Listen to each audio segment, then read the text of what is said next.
उन्होंने मुझे इस बात के लिए कहा कि आपको कन्नौज में दोबारा एक बार फिर लड़ना चाहिए। मुझे उम्मीद है यहाँ की जनता का मुझे आशीर्वाद मिलेगा। जब मैं राजनीति की शुरुआत में यहाँ आया था, उस समय जनेश्वर मिश्र जी,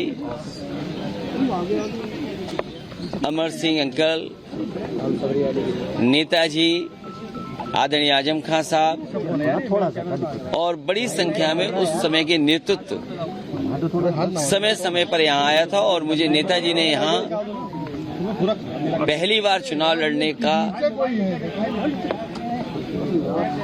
फैसला लिया था। और वो दिन है आज फिर मैं जनता के बीच में जा रहा हूँ। कन्नौज की जनता ने उस समय भी आशीर्वाद दिया था। मुझे उम्मीद है कि इस बार भी कन्नौज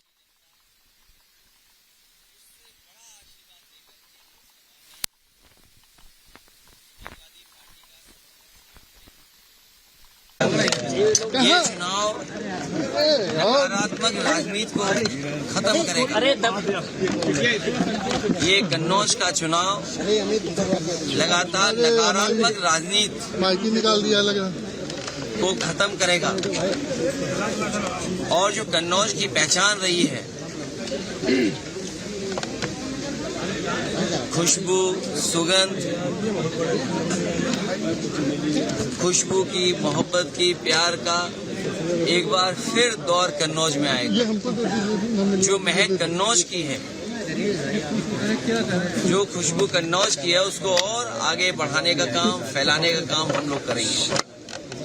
कन्नौज के विकास के लिए, कन्नौज के लोगों के सम्मान के लिए और कन्नौज की पहचान के लिए, क्योंकि कन्नौज का इतिहास बहुत शानदार रहा है। उसने अपना न केवल भारत में बल्कि दुनिया में स्थान बनाया। यहाँ के लोगों की मदद, यहाँ के कारोबार, यहाँ के लोगों की खुशहाली के लिए, और जो विकास रुक गया है, जो विकास थम गया है, जिस विकास को जानबूझ करके बीजेपी के लोगों ने इसलिए रोका क्योंकि समाजवादियों ने वो काम शुरू किए थे। बीजेपी के लोगों ने नकारात्मक राजनीति की। उनकी भाषा, उनका व्यवहार, उनका काम करने का तरीका, बीजेपी के लोगों ने न जाने कई बार, कितनी बार लोगों को अपमानित किया है। यहाँ की जनता एक बार फिर प्यार, मोहब्बत, मिलीजुली संस्कृति, आपस में भाईचारा, उसका दौर शुरू करेगा। कन्नौज की जनता के लिए क्या संदेश रहेगा? मैं कन्नौज की जनता के लिए पहले भी सेवा करने आया था और कन्नौज की जनता ने विकास होते हुए देखा है।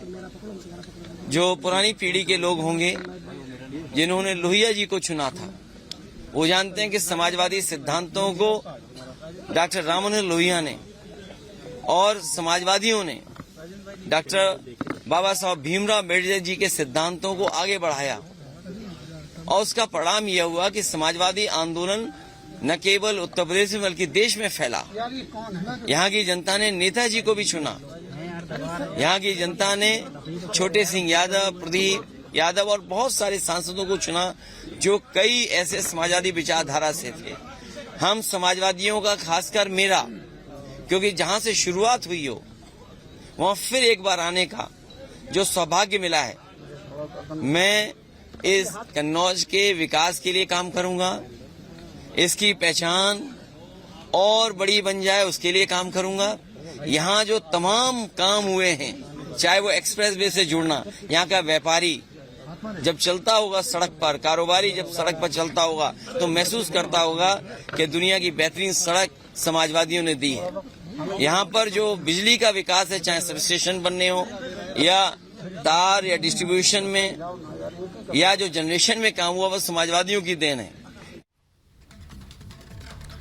तो अखिलेश यादव ने आज कन्नौज से नामांकन भरा है और मीडिया से बात करते हुए अपनी जीत का दावा किया है उन्होंने। वहीं कांग्रेस अपने घोषणा पत्र के जाल में फंसती जा रही है। पीएम मोदी समेत बीजेपी के तमाम बड़े नेता कांग्रेस पर हमलावर हैं। सीएम योगी जहां कांग्रेस पर देश के विभाजन का आरोप लगा रहे हैं, वहीं रक्षा मंत्री ने कांग्रेस की एक ऐसी साजिश से पर्दा उठाया है जिससे सुनकर हर देशभक्त का खून खौल जाएगा। इस रिपोर्ट को देखिए।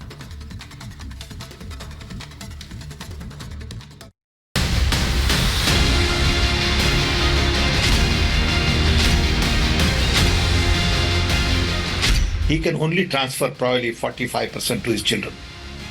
55% is grabbed by government.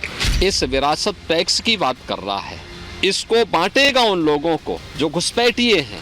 भारतीय सेना में रिलीजन के आधार पर, मजहब के आधार पर काउंटिंग कराने की, गणना कराने का भी यह सजेशन भी दिया। राहुल गांधी, प्रियंका गांधी और सैम पित्रोदा के बयानों के चलते कांग्रेस चुनावी चक्रव्यूह में फंसती जा रही है। तुष्टिकरण की राजनीति करने वाली कांग्रेस का हिडन एजेंडा अब उसके गले की फांस बन गया। पीएम मोदी, सीएम योगी, गृह मंत्री, रक्षा मंत्री समेत आला मंत्रियों ने ऐसे ताबड़तोड़ हमले किए कि कांग्रेस चुनावी एजेंडा सेट करना तो दूर, अपना बचाव भी नहीं कर पा रही। कांग्रेस की देश विरोधी सोच पर सीएम योगी ने एक बार फिर निशाना साधा। योगी ने साफ शब्दों में कहा कि पित्रोदा जो कह रहे हैं वही कांग्रेस की मूल सोच है। सीएम योगी ने कांग्रेस के घोषणा पत्र और उसके एजेंडे पर सवाल खड़ा करते हुए देश के इस्लामीकरण का आरोप लगाया। भारत के इस्लामीकरण करने और भारत को विभाजन की ओर धकेलने का एक कुचेष्टा का एक हिस्सा है। यूपीए सरकार आने के बाद उसने उस समय भी इस प्रकार के कुत्सित प्रयास किए थे और रंगनाथ मिश्रा कमेटी ने एक प्रयास किया था कि ओबीसी वर्ग को मिलने वाला जो 27% आरक्षण, उसमें 6% आरक्षण मुस्लिम को दे दिया जाए। कांग्रेस ने आर्थिक सर्वे के जरिए समानता के अधिकार का नैरेटिव सेट करना चाहा, लेकिन सैम पित्रोदा जैसे नेताओं ने आगे बढ़कर सेल्फ गोल कर डाला। जिस मुद्दे के जरिए कांग्रेस माइलेज लेना चाहती थी, वही मुद्दा उसके लिए तुष्टिकरण का हथियार बताया जाने लगा। कांग्रेस जिसने देश के संसाधनों को लगभग 60-65 वर्षों तक लूटा और आम जनता की संपत्ति पर लगे होने के कारण ही अब वह इस विरासत टैक्स की बात कर रहा है और फिर इसको बांटेगा उन लोगों को जो घुसपैठिए हैं।